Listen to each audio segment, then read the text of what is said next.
accidentally caught a shark. Did you get it? Yeah. Yay! Well done. And then heading round the Powell River. After a brief stop to reprovision, we rode the tide with a full sail plan out of Powell River straight for a run to Savary Island, averaging 5 knots throughout the 2.5 hours.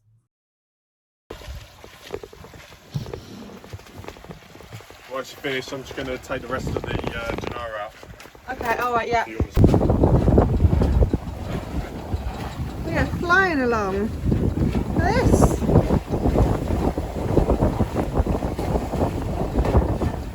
Ooh-wee.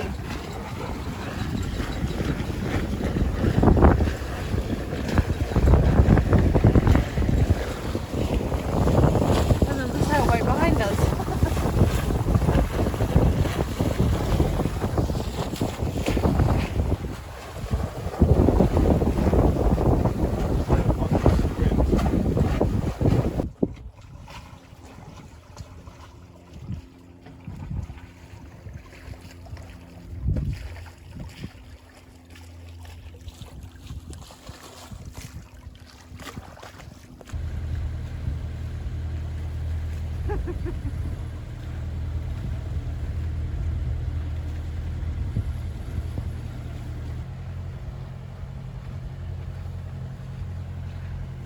As the wind died on approach to the island, we popped the engine on to get around to our anchorage on the far north side. The tides from the north and south parts of the Georgia Strait meet just north of the island, helping create unusually calm and warm water. So that there is Savary Island. So that's the beach that runs all the way along the side that we can see here. So we're just going to go to the other side of it and anchor up there, and yeah, either we need to bring the dinghy around to get to the beach, it's not far, or we hike around to it. We'll see what trails there are when we get there. So yeah, anchor up on the other side of this island. Anchor ready to go. We have just anchored up at Savary Island.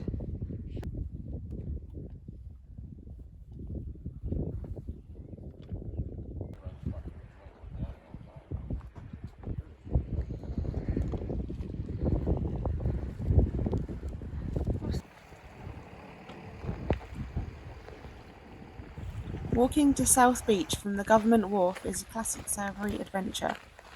After you land, wander along the sandy tracks, past seasonal cottages and dunes, and then follow the trails or beach sand southward. The effort rewards with huge ocean views, soft sand underfoot, and the quintessential island vibe. I think it's up here. Ooh. Hear the water now.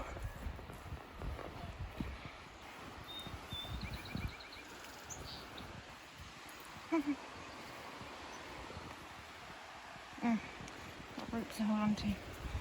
Nice.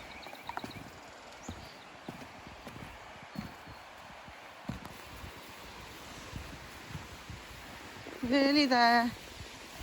There we go. Wow. This. Lovely. We're doing what Bill's doing. Taking my shoes off and getting in the sand.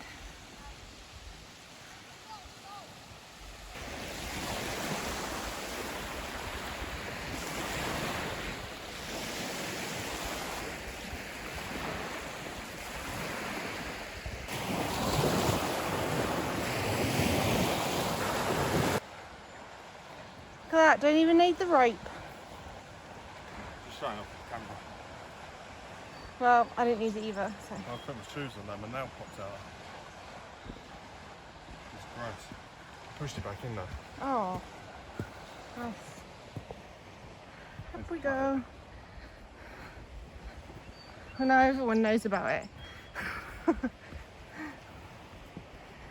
was beautiful. Now on to the next one.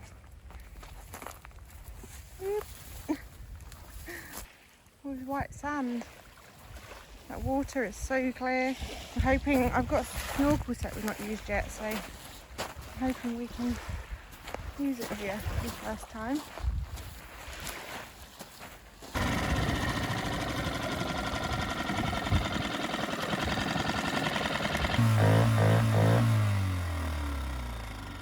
Made it back. It did. Just. We cut out earlier, didn't it? So.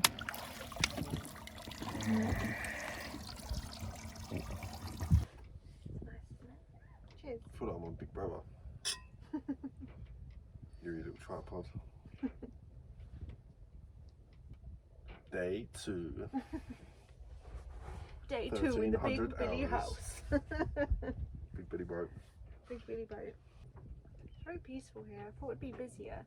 There's quite a lot of boats, but most of them are just like stored here rather than people on them.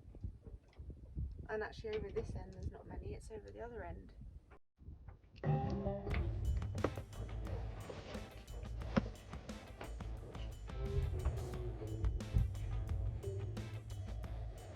Have any Sauvignon? Sauvignon. Sauvignon. 5 o'clock in the morning. It's beautiful.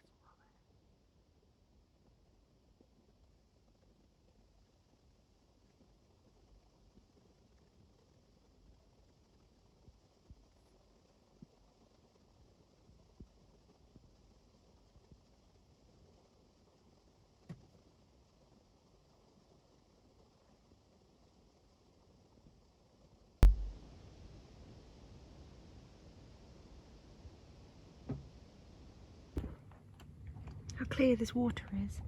You can see our anchor. All these fish.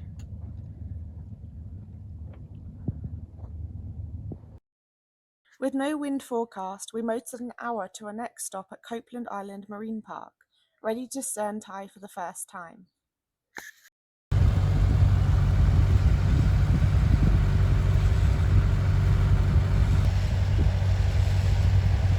Anchored up there, but we need to put a stern tie on, so Bill's just got this rope out and we're gonna try doing this for the first time.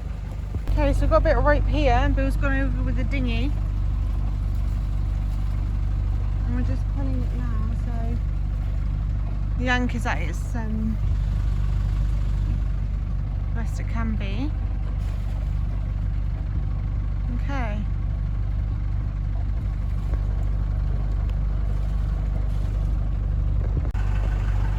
Now just tying it on there.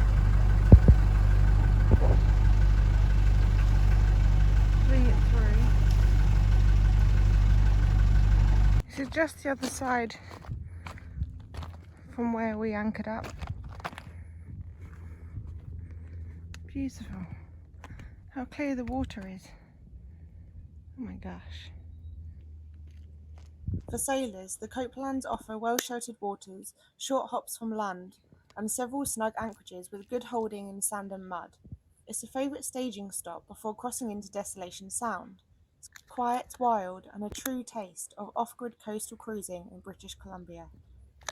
We've been doing lots of work. It's got lots of scuff marks and whatever else. It's kind of, you can't really tell from here, but it's pretty grey. All the way around you see the big square bit there. Yeah, so that's, and then this half has already been cleaned. Hopefully you can see the difference. $85 to $145 million. We also finally got around to adding some fly screens into the portholes. If anyone knows British Columbia, there's a lot of mosquitoes. So it's screwed in here. Obviously cut out bits of that. Oh yeah.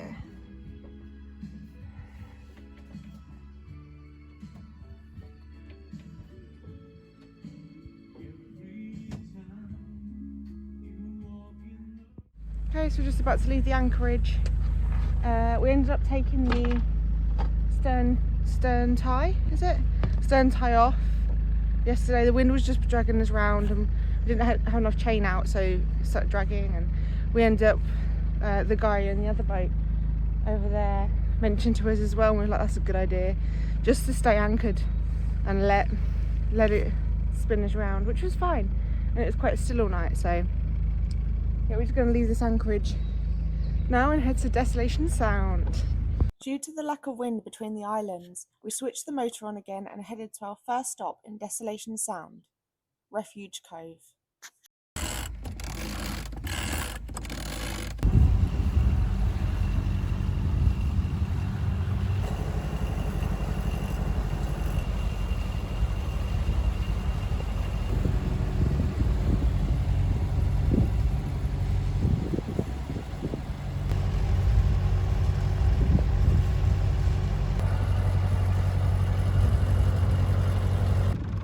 We're just going to stop off here for groceries, laundry, showers. I think you can get 4 hours free docking because you're using their facilities. So yeah, Refuge Cove, here we come. This little harbour has the only fuel dock in Desolation Sound, plus moorage, fresh water, groceries, ice, espresso, showers, laundry and basic marine supplies right on the dock. Boaters from all over the Salish Sea stop here in summer to refuel and prepare for the more remote anchorages.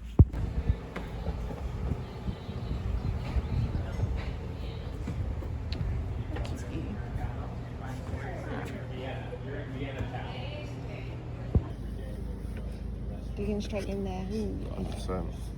Yeah, looks a good one. Nice view. Bit overcast, but it's still a nice day. It's quite warm. Here's Refuge Cove.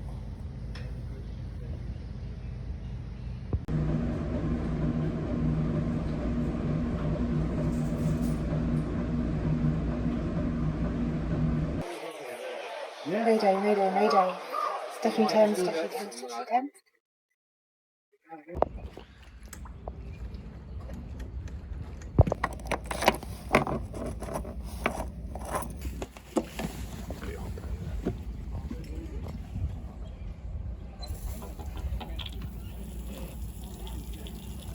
Once we'd eaten, showered, done the laundry and topped up our tanks, we headed back out to our first stop in Desolation Sound. Motor sailing, it was a quick journey from Refuge Cove to Tenedos Bay, where we gave stern ties a second go before the rain hit harder.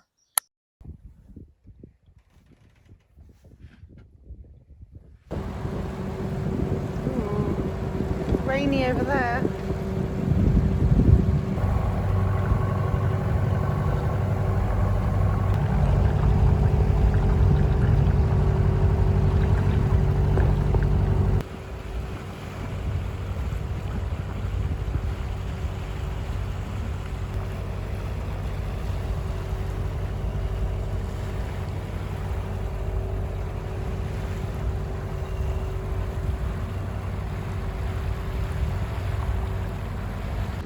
Okay, we're at Desolation Sound, got the anchor ready, and Bill's just taken us over there to anchor up. So yeah, we're finally here. So kudos to Bill, who is pouring with rain, and he's just scoured the rocks from the dinghy over to the stern tie over there.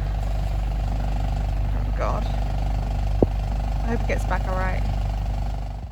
Okay, dropping our crab pot for the first time. I'm just gonna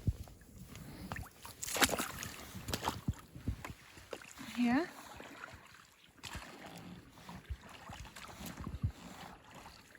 So we caught a smooth hound earlier, so we've got its discarded parts in. We're gonna put that in the bait box and drop our crab trap for the first ever time. So that's pretty exciting. Hopefully we get some success. Read up a little bit, we've never done it before, so fingers crossed. Just putting the bait in there now. Popping that in the trap.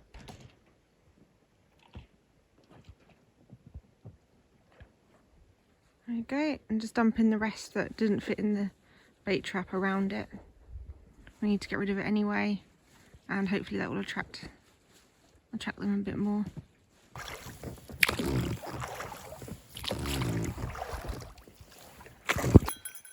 We then explored a small part of the island whilst the rain held off briefly.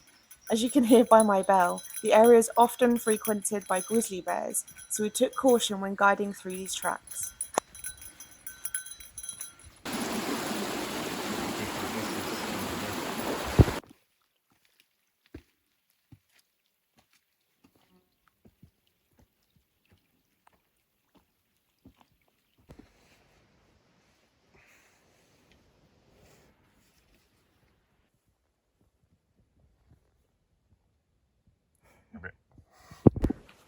Okay, so the trail seems a bit more wild. So we're going to turn back.